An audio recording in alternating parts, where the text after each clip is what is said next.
Hello class, this is Abigail Monson, Tessa Richardson, and Jackson Robinson with our Ligeia presentation. Ligeia is an American short story published in 1838 by American writer Edgar Allan Poe. In the upper left corner we have an image of Ligeia so you can get a visual of what she looks like in the story, and then we have an image of Edgar Allan Poe. A summary of Ligeia. The story revolves around an unknown narrator who is married to a gorgeous, smart woman named Ligeia. He's so in love with her that she seems unreal in both her appearance and knowledge. Her eyes are described as orbs, her hair like ravens, her lips blood red. Only their love gets cut short when Ligeia falls ill and dies. Grief-stricken, our narrator abuses opium and remodels an abbey before entering a loveless marriage with blonde-hair, blue-eyed Lady Rowena. 2 months into their marriage, Rowena falls ill, and although she seems to recover, she relapses one night. As she is about to faint, the narrator pours her some wine. He's been taking opium and appears to see drops of ruby fluid form in the air and fall into the goblet. 3 days later, Rowena dies, and as the narrator keeps watch over her body, he seems to hear a sigh from the dead corpse, and a flush of color returned to his dead wife's cheeks. However, this soon fades away, and he convinces himself he was mistaken. But then shortly after this, the corpse, wrapped in its funeral shroud, rises up and walks into the middle of the room. Rowena's hair has transformed into the raven locks of the narrator's first dead wife, Ligeia. And indeed, to the narrator's delight, the figure which stands before him is none other than Ligeia, supposedly back from the dead. Opium addictions in the 1800s had a great effect on the short story Ligeia. It was derived from the poppy plant and contained the active ingredient morphine, which is a highly addictive analgesic, or painkiller. For 4,000 years, opium was a folk medicine used for pain and became a recreational euphoric drug. During this time period, it was transformed from a luxury good into a commodity for mass consumption, creating a necessary need for it to acquire a successful economy and lifestyle throughout the Atlantic and Asian nations. Opium was later given a new purpose as more people became addicted to this harmful drug. It was smoked just as frequently as tobacco, as well as being highly addictive due to its daily dosage requirements. The side effects include depression and hallucinations to those that abuse it. In Greek mythology, the siren is a half bird or fish and the other half is woman. The sirens were seen as some of the most beautiful creatures who sang enchantresses capable of luring passing sailors to rocky, shipwrecked islands and led to their deaths. Sirens represented temptation and ultimate desire of the sailors to remain in the hands of these sirens due to their jaw-dropping beauty.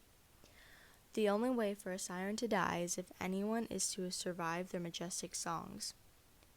Sirens were daughters of the river god Achelous, fathered upon Terpsichore, Melpomene, Starope, or Gaia. Some of the daughters include Parthenope, Thalxiepia, Pisinoe, Leucosia, and Ligeia.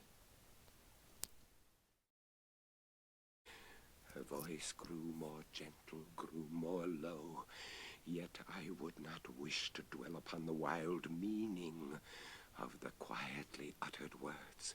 My brain reeled as I hearkened, entranced to a melody more than mortal, to assumptions and aspirations which mortality had never before known.